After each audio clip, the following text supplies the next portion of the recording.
Hi everyone, welcome to my channel. This is Neeti here, and last week I promised you that I will be bringing to you some common dating tests, which I call a bunch of bullshit tests that girls put you through. और ऐसा नहीं है कि ये होता नहीं है, ये ज़रूर से होता है इन योर रिलेशनशिप, चाहे वो स्टार्टिंग में हो, मिडिल में हो या आप एक स्टेडी रिलेशनशिप में हो, ये तब भी होता है. Even if you are married, it is still happening to all men. Alright, तो इनमें आपको बाउंड्री अपनी सेट करनी है. बट ये 5 ऐसे डेटिंग टेस्ट हैं जो मैं बता रही हूँ. And number 5 is the most exciting and interesting one, so आपको एंड तक ये जरूर से देखना है. Okay, number 1, initiate test.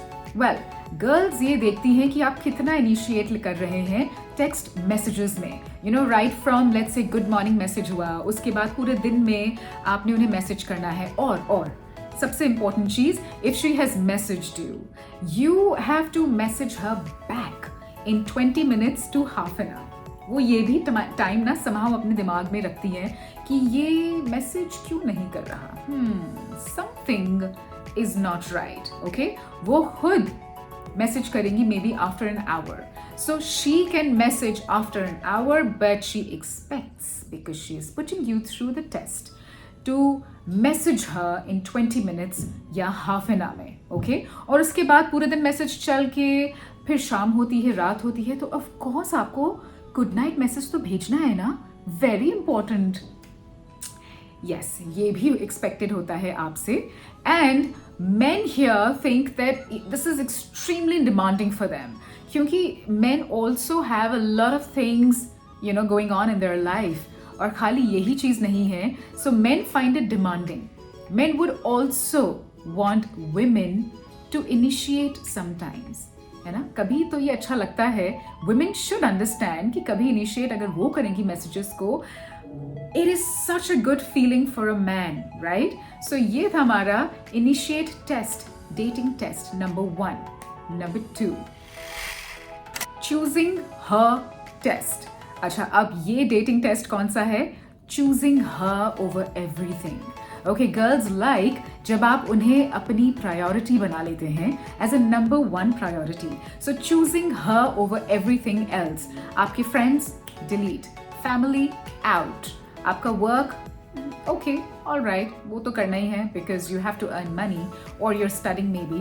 Alright, so ये and if you have any hobbies, it could be anything. I mean, it could be right from any sport that you play, वो भी out. उनका मतलब क्या होता है कि वो आपके लिए प्रायोरिटी बन जाए.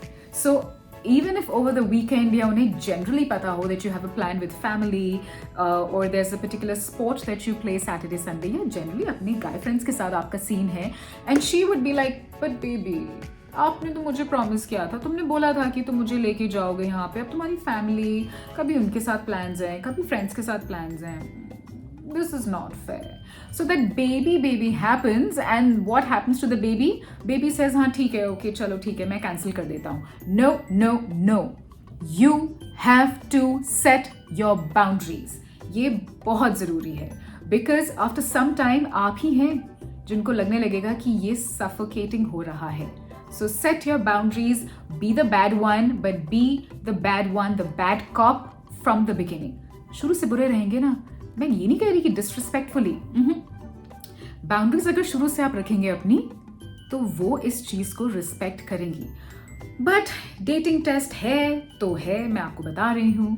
Alright, moving on to the dating test number 3, effort test. इसका क्या मतलब होता है? मतलब गर्ल ये देखना चाहती है, शी वांट्स टू सी कि आपने कितना एफर्ट डाला है डेट को प्लान करने में.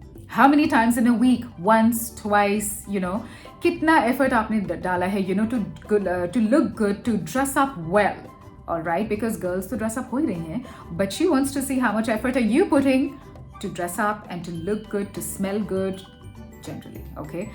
And how much effort have you put? कितना effort आपने डाला है कि आप, how much money are you spending? Okay?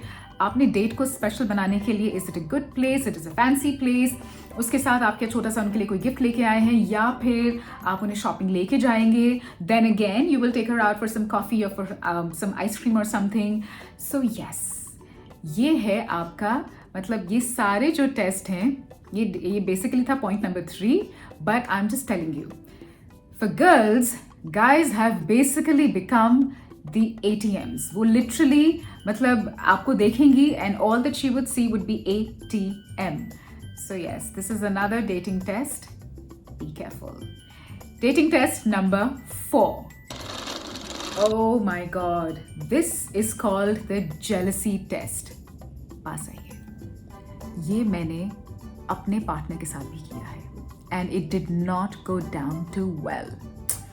Complete failure यार, मैं सच्ची बोल रही हूँ। I mean this is out of my experience only, मैं आपको ये बता रही हूँ। Okay, so girls put you through jealousy test and please mark your boundary. ये मैं बहुत स्ट्रांगली आपसे इसलिए कह रही हूँ because they will step out with their guy friends, they will talk about their ex boyfriends, and अगर कहीं बाहर हैं दे will send you pictures and videos how comfortable they are with their guy friends and having so much fun.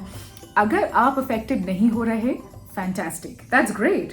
But अगर आप affected हो रहे हैं, then you start feeling insecure, and then you start feeling कि oh, there are other guys who are just drawing her attention, वो बाकी सबके साथ है and वो शायद उसे ज़्यादा attention दे रहे हैं या वो ज़्यादा उनसे attract हो रही है, what is going to happen? Well, in that case you really need to draw your boundaries. आप उनसे बहुत स्वीटली कह सकते हैं, रिस्पेक्टफुली कह सकते हैं दैट लुक, हे, अगर हम एक स्टेडी रिलेशनशिप में जाने की सोच रहे हैं, if you really want to take this dating scene a little forward, तो फिर let's just be exclusively for each other. Exclusively मैं तुम्हारे लिए, एक्सक्लूसिवली तुम मेरे लिए, something on those lines, you no.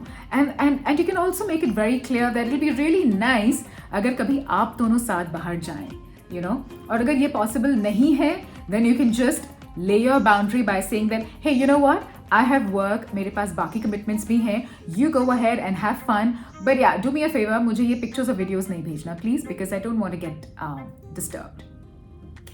That's it, and be out of it. All right, moving on to the last dating test, the loyalty test. Oh my god, अब इस test को लेके every girl tries to you know do it somehow और the other. वो कितनी चुपके से करेंगी, स्लाइली करेंगी, but every girl wants to do it. एक उसकी विश होती है लॉयल्टी टेस्ट की, और वो क्या है? To check your WhatsApp chats, आपका इंस्टाग्राम चेक करना, ट्विटर चेक करना, फेसबुक चेक करना, मेल्स चेक कर लेना, आप किसको मैसेज कर रहे हैं, किसके नंबर्स आपके फ़ोन में ज़्यादा हैं, who is it you're talking to more and more, and ये हो सकता है उनके दिमाग में सारी बातें हों, basically there's nothing, but loyalty test does not go down too well. It's a very bad idea. It's a no. So if you get to know she's putting you through this loyalty test, please put your foot down, because ये basis होता है trust का, और अगर वो ही नहीं है तो फिर there's absolutely no point. Then you guys are just using each other, you know. So loyalty test is like the mother of all. So इसको आपने हमेशा avoid करना है, and if the girl is doing it, maybe she has gotten hurt in the past, maybe उनके ex ने ऐसा कुछ किया कि she's become insecure and now she's looking for a relationship where there is more loyalty, तब भी this is extremely unhealthy dynamic. इसको encourage नहीं करना है. All right? So these are my 5 dating tests. मैं इनको, मतलब ये बहुत common dating test हैं, girls ये normally करती हैं, and I call them a bunch of bullshit tests. ये नहीं होने चाहिए because it's a waste of time, of course. But ऐसे ही I will be getting you a lot more videos. You just have to subscribe to my channel. I'm here to help you guys out as your female friend who is going to decode all the female mind games. Alright, so please subscribe to my channel and do click on the bell to get next notification of any other video that is uploaded. And thank you so much for watching. Ta-da!